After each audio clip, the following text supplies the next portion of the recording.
the product, the process, the people. Ethos Decorum.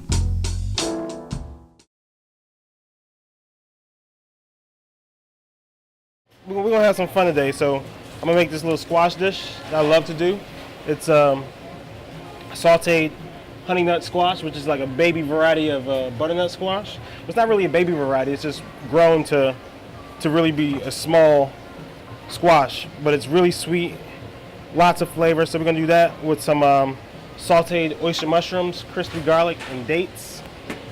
So that's always a fun thing to work with. So anytime you get to work with some good produce, it's like the best part of my job. So that's what we're gonna hook up for y'all today, and life is gonna be grand. You know what I'm saying? I got into cooking at a young age. I come from a big family. We grew up here in Washington D.C. My family is my mom, my dad, my sisters, but my mom's one of 17. So holidays is always a huge affair. But I always enjoyed cooking. Like, I found pleasure in watching like PBS cooking shows. It was the Frugal Gourmet, great chefs. So at a young age, I was always around the kitchen because I have my family unit. So that's really where it came from. So the first thing with this dish is getting the garlic crispy. So once the garlic goes in, I go oyster mushrooms. I just like the oyster mushrooms. Like, any mushroom's good. I just prefer the oyster. And again, each layer is salted, so it really helps draw out the moisture of the mushroom itself. The mushrooms will soak up a lot of the oil.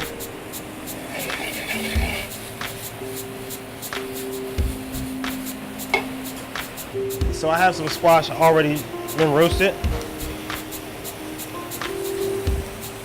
And you're just throwing that in there.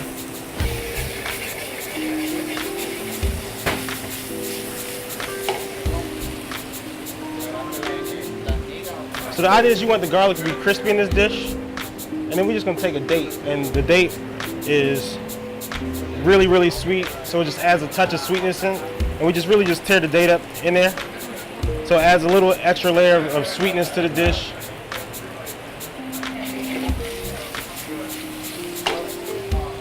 I just hit it with a little butter to finish it, and just squeeze some fresh lemon juice in there.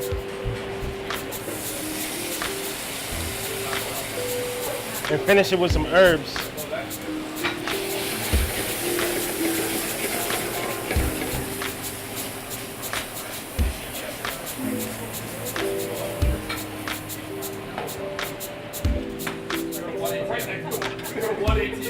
So this is like a really good fall dish.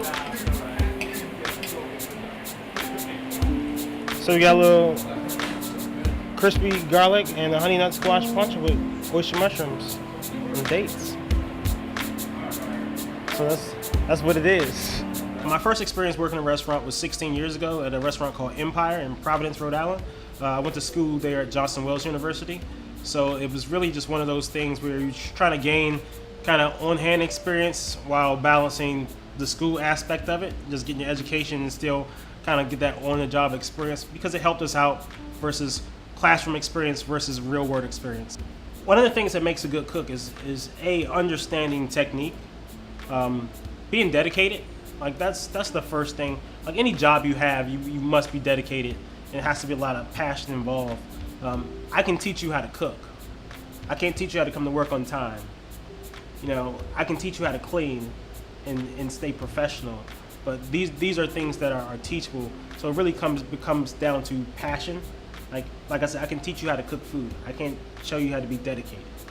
My favorite home cooked meal, I would really have to say some fried chicken wings, man. Like, just some party wings and some mumbo sauce. I'm a DC dude, so mumbo sauce goes everywhere I go. So my go-to dish to cook if I had a dinner party, I would have to say anything pork related. So I'm good with the swine. Like, I take it to different levels. It lends well to various preparations, whether sweet, savory, grilled, stewed. It really works really well, and it works in our favor. So I always lean towards pork. So this dish is very simple. Just pan-seared pork loin chop. When we do it small, we serve it with some smashed chickpeas. I just press it lightly. Seasoned salt, pepper, olive oil.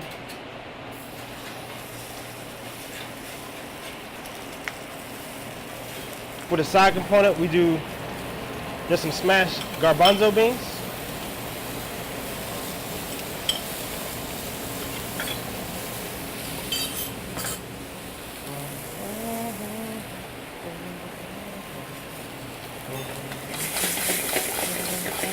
Throw a little garlic in there as well. So you get nice color on that. So pork, there's a misconception that pork needs to be like well done. Like you cook pork to like 145, you're good. Like that's like the perfect temperature for pork.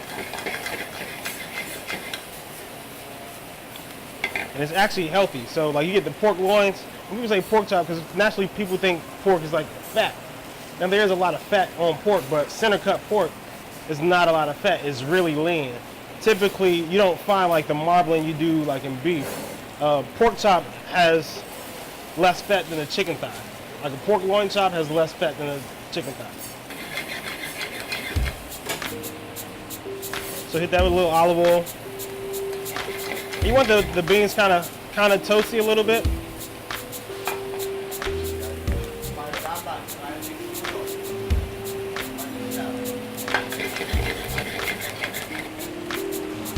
Like I said, this is just smash. So we just smash these lightly. We're gonna top it with a fennel mustard. So mustard is basically like a syrup. It's typically done with fruit, where you take the fruit, kind of cook it down in wine and sugar and mustard oil. So in our essence, we use some fennel. Wine made the syrup.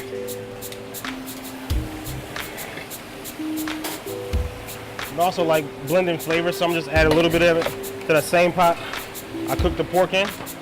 So it kind of really highlights it, adds some herbs, warms it up, knocks the chill off of it. So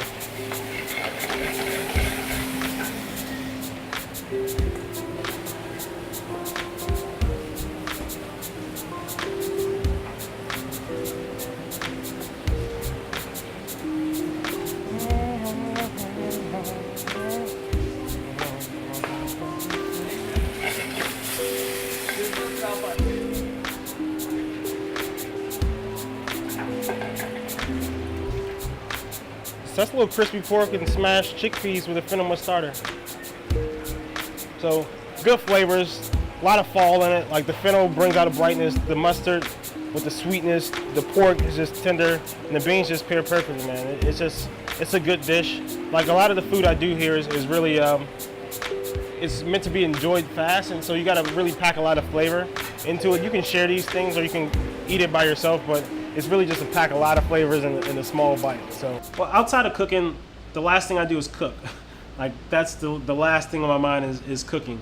But my hobbies, I'm a spoken word artist. I write poetry. It's going out, having fun, hanging out with friends, playing video games. I mean, that's really the gist of it. But cooking is the last thing I do when I get off work. Shishito peppers. Shishitos are like cool little peppers, and not really, like 1 in every 10 is spicy. So it's like Russian roulette with chili.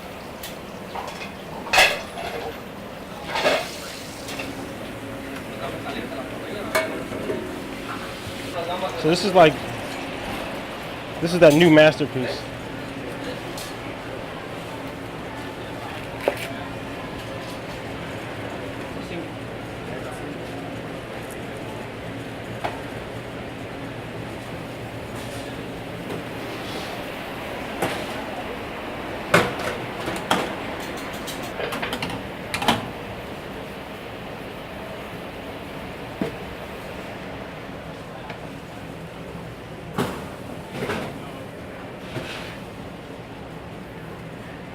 So this is just released today.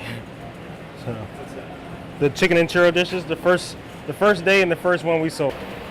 Shishito peppers, fried chicken, hot sauce. That's chicken and churro, man. When I cook for people, they're intimidated. Like girls don't want to cook for me because I'm a chef. I'm like, no, you got it wrong. I am hungry. Like I want you to cook for me, but it's it's that in which I run into the most is the fear of cooking for a chef, because like you're gonna judge me, you're gonna judge what I'm doing. Like, no, I'm gonna be happy. It's happening. Like, I appreciate it. Believe me, I do this for a living. So when someone else can do it for you, I appreciate it. I go out to eat because I don't have to do it. So my go-to dessert right now would be cheesecake. I mean, I love cheesecake because you can flavor it. I mean, you flavor it any way you want. It's an easy preparation. Everyone loves cheesecake, I think. If they don't, they should, because it's just great. It's easy to cook. It's easy to manipulate the flavor in it, and you can kind of make it what you want it to be. Whether, oh, I want something light, so you put fruit on it to make you feel less guilty, or you can load it up with chocolate and nuts and caramel, however you want to do it. So I like cheesecake. A successful night for me after any shift is no food was returned. Every guest left satisfied. And tickets didn't take a long time. I mean, you can have no food returned and you had tickets taking 30 minutes, but everything came out on time and there was no food returned. That's a great night for me. Scary, because I'm trying to figure out what happened, you know? Like, you look at, well, why was it so great? It's almost like it's too good to be true. Like, wait. Then you're like, maybe I got too many people working. Like, it needs to be some kind of struggle here. So for me, that's a great night, and you take those wins and you be happy with them, and you just let them know, like, all right, tomorrow let's do it again, because each day is different. This is Chef Joe. I'm doing this piece called "My Melanin Ain't Going Nowhere" by Joe. That's me. My melanin ain't going nowhere, even if I took a fairer share of my father's fair skin and my grandfather's hair. My nostrils still gonna flare like my mama and them. My spoons weren't silver, and never have I had the guts to lose my life over something so precious, even though we only use them once a year. You see, my native tongue consisted of Young and Joe and Slim and Champ, but I often spoke in the language of my masters. So much so, I was deemed to be gifted. Bring forth my privilege.